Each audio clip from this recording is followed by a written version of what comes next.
Former Federal Commissioner for Information and South-South leader Chief Edwin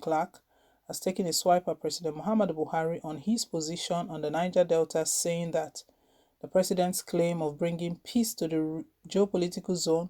is unattainable, untrue, and without foundation. The South-South leader said that the state of insecurity in the country has reached a state of near total collapse, adding that the level of security being enjoyed in the Niger Delta region at the moment, where the agitators agreed to shield the sword, was as a result of his efforts and others through meetings convened in his capacity as the leader of the Pan Niger Delta Forum (PANDEF), and not as portrayed erroneously by the president that he brought about the peace in the zone. Clark, who accused President Buhari of adopting what he described as a cold attitude towards issues affecting the Niger Delta, has however warned that the deliberate neglect of the South-South can lead to the explosion of the keg of gunpowder upon which we are sitting in the Niger Delta. According to the elder statesman, part of Buhari's hatred for the people of the Niger Delta region reared its head when, at 91, his Asokoro, Abuja residence was invaded on the 4th of September 2018 by security men from the Tactical Squad,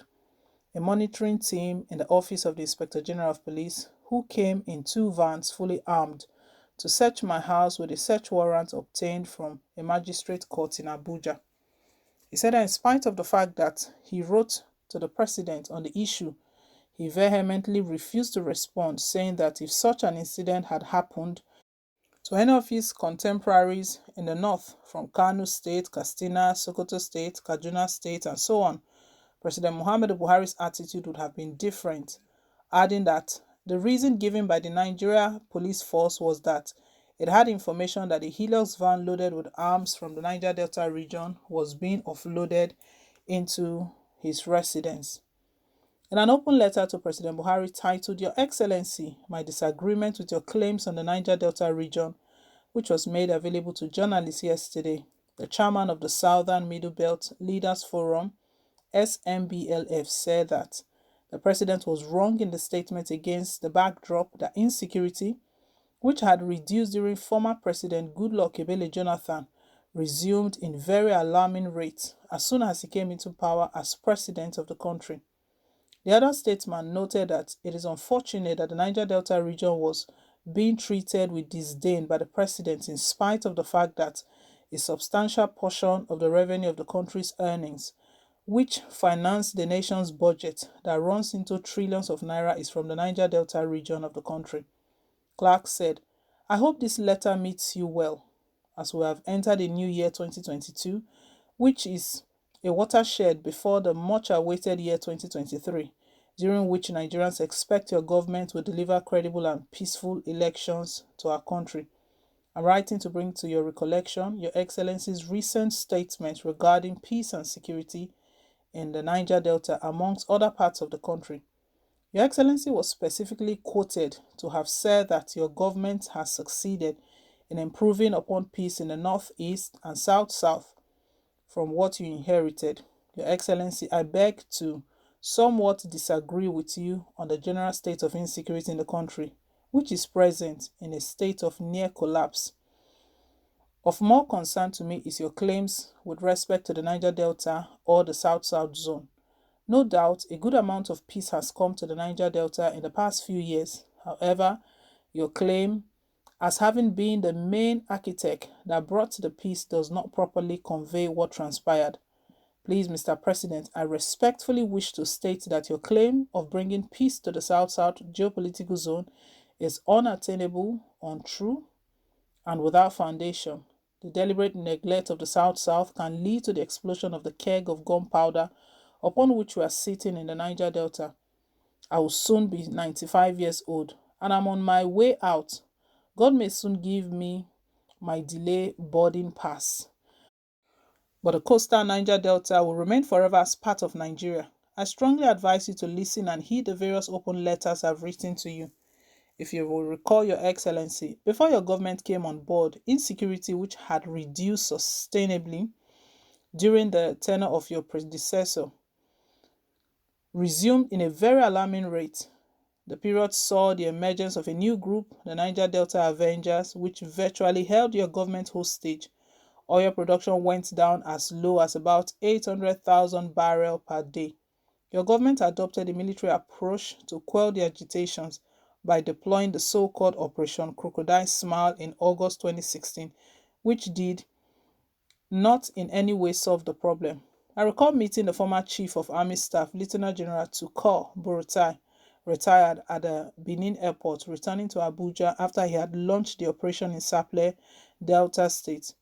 I knew from that moment that the operation would not succeed, as it would be the second time the army was carrying out the attack in the creeks of the Niger Delta. In order to solve the problem in a pragmatic way, I convened a meeting of leaders and elders of the Niger Delta at the conference hall of the Petroleum Training Institute (PTI) Efrun, Delta State on Friday, 16th August 2016 to seek for peaceful solutions to restore peace to the region, where the Pan-Niger Delta Forum (PANDEF) was birthed as the umbrella body of the Niger Delta region, comprising all leaders of the various people of the South-South geopolitical zone.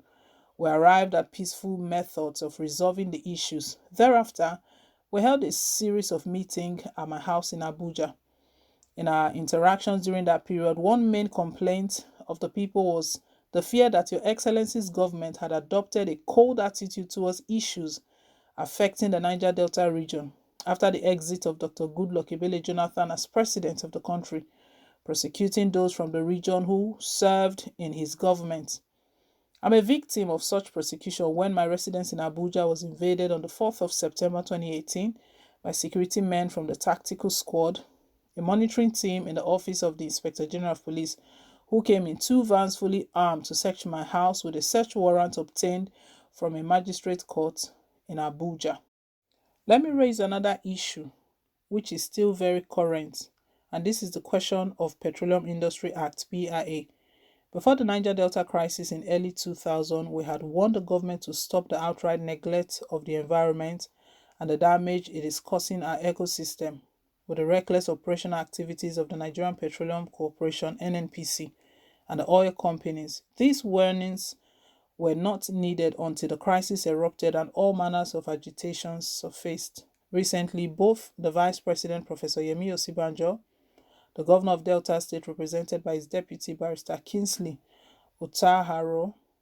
who also hails from one of the oil-producing host communities, the Minister of State Petroleum, Chief Timi Silva,